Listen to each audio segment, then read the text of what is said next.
We have a few more measures of difference, of distinction between a majoritarian system and a consensus system.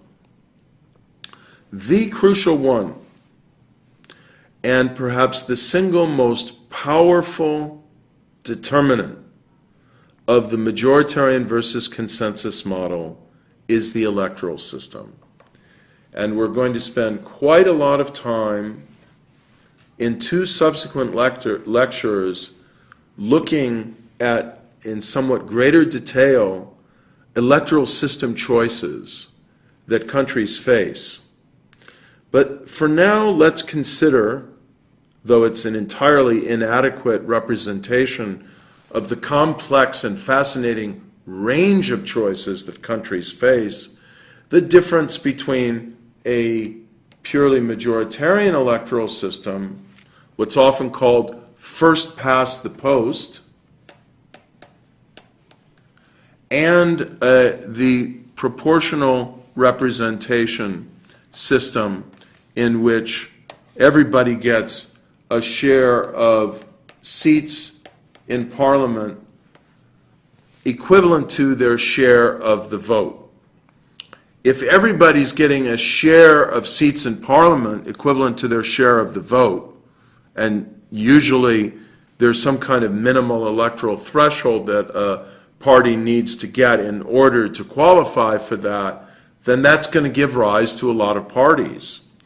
But if every party, in order to win a seat in Parliament, has to get a plurality in a district, if not a majority, then this is going to press in a majoritarian direction, particularly where minorities are not spatially, that is geographically concentrated.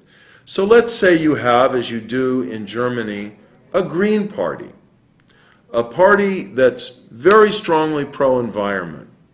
Well, green is a relatively new ideological phenomenon in the world in terms of being politically consequential, driving electoral choices that voters, particularly young voters, are making. So green voters in Germany and elsewhere may not be territorially very highly concentrated. They might not be able to, and in fact often are not able to, win a plurality of the vote, that is more votes than anybody else in any single district that's electing a single member to Parliament, but they might have 5-6% of the vote spread out all over the country. By that logic, if the Green Party has a proportional representation system, their 5% of the vote can lead to 5% of the seats. In a majoritarian electoral system of first past the vote, where their 5% is spread out, their 5% of the vote leads to 0% of the seats. And in fact, as we'll see, the problem is worse than that in terms of the majoritarian impulse, because voters don't like to waste their votes if they know that the candidate that they would prefer has no chance of winning, or they think that, they won't perhaps waste their vote on someone who has no chance of winning. Majoritarian electoral systems tend to give rise to a smaller number of parties. It's purely logical. And even down to 2 parties. When you combine a majoritarian electoral system with a presidential system, that in particular is the type of political system that is most likely, according to Duverger's rule and the writings of Seymour Martin Lipset, to give rise to a 2-party or 2-party dominant system. Now, what about the vertical distribution of power? Until now, we've been talking about the horizontal distribution of power at the national level of government. But particularly in countries of any significant size or geographic scope, the vertical distribution of power between the center and lower levels of government, provincial or state level government, local level government, matters a great deal. So where does that power lie? To what extent is there decentralization of power, even decentralization down to a federal system? And keep in mind, I'll be talking about this in more detail, the quintessential definitional distinction of a federal system is that there are multiple levels of political authority vertically, at least two. So like the states or provinces and then the central government. And there are at least one or more powers reserved particularly, specially, to each level of government. That is diffusion of power by definition. In a unitary system, only the central government matters. And indeed, if it's a big country, then the president or prime minister nationally may appoint his agents of authority at lower levels of government. But they are acting on behalf of the central government. They're not elected by or responsible to lower levels of political authority by the people in municipalities or provinces or whatever. Eighth variable, is there a written constitution? Now, why would a written constitution be a dimension of consensus government? Well, first of all, ideally, a constitution is going to be, given its profound importance for guiding and setting the rules and constraints of democracy, is going to be adopted by some degree of consensus. It's always a bad idea to allow a narrow majority to impose its will in the writing of a constitution. But if you have a constitution that once adopted, hopefully through a consensual process, is then difficult to amend, constitutionally rigid, with minority vetoes to prevent easy amendment by a temporary majority, that is empowering minorities. And that too tilts in the direction of constraining the temporary power of a majority and therefore tilting the system toward consensus government. If you have an unwritten constitution, and so what's been called in Britain parliamentary sovereignty, or a constitution that's extremely easy to amend, so easy to amend that it virtually, isn't really a constitution, that gives more power to any temporary majority to do what it wants. The final distinction that Aaron Leiphart makes in this famous book, Patterns of Democracy, is, in my view, more a correlate of these other distinctions rather than a logical, intrinsic, and inescapable feature of them by definition.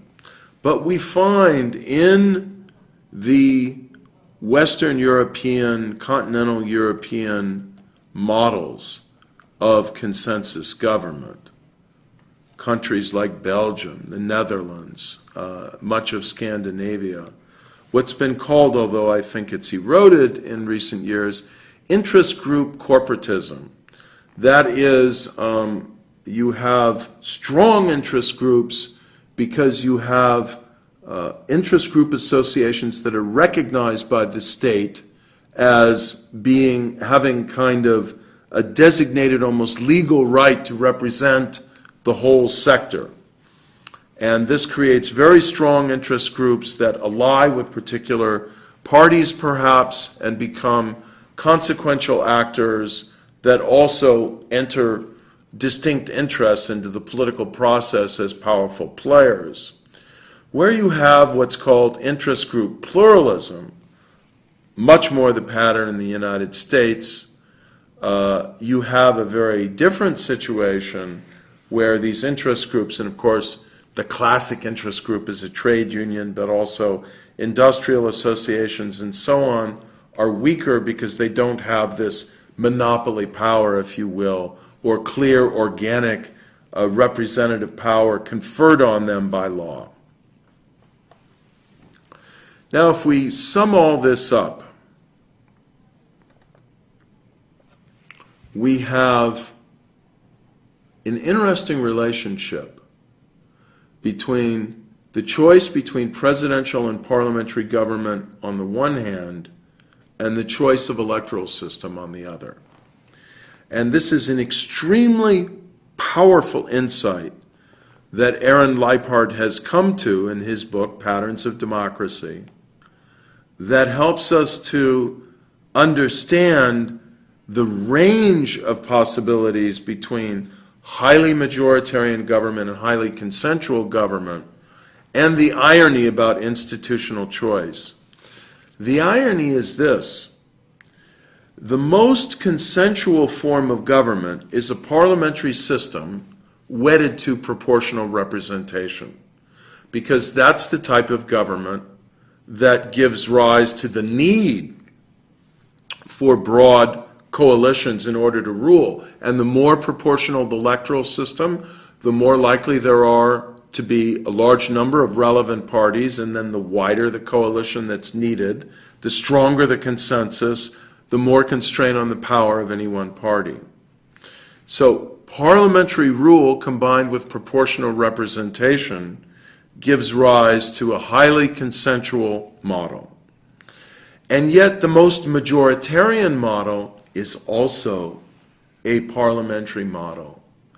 The combination of parliamentary government with the single-member district plurality system, because then you have, if it works out this way, as it has in Britain historically until recently, one political party coming into power, controlling the cabinet, and having very little in the way of parliamentary constraint, because you have a fusion of executive and legislative power. And that is what, going after the name of the British system and the place where it meets in Parliament, the Westminster model. Presidential systems, in theory, by Leipart's logic, tend to be somewhere in between. The more majoritarian, obviously, of the presidential systems is the combination of the plurality electoral system, first past the post, with the presidential system. And that leads to a single party controlling the executive branch. But keep in mind, that party may or may not control the Congress. And in any case, even if it does, there isn't party discipline the way there is in a parliamentary system. And so the president has to bargain with the Congress more, and the Congress will have in a presidential system more independent power. Now, the less majoritarian combination, somewhere in between that and the consensus model, is the combination of the presidential system with proportional representation. I note that this has a dangerous potential for extreme deadlock. So it's taking presidentialism in the direction of consensus government. Why is this potentially dangerous? Well, let's think about this for a moment, and then we'll get more into this when we think about the debate between parliamentary and presidential government. Presidentialism concentrates power in a single leader, the president, not in a cabinet. And the tendency is for the president to want to rule and decide. It's intrinsically frustrating when a president doesn't have a majority in Congress and has to bargain. But what if the majority that he wishes for, that she wishes for, is not simply a strong minority, but a very weak minority? And what if there is no majority in Parliament, but rather a welter of political parties, ideologically spread out on the spectrum, with no easy institutional incentive to form a viable coalition. That can be a formula for political paralysis and deadlock. And if you have the combination of presidentialism, as I will note shortly, with a fixed term in office, and no easy way of breaking deadlock, that, in the mind of Juan Lentz, is a perfect political storm for crisis.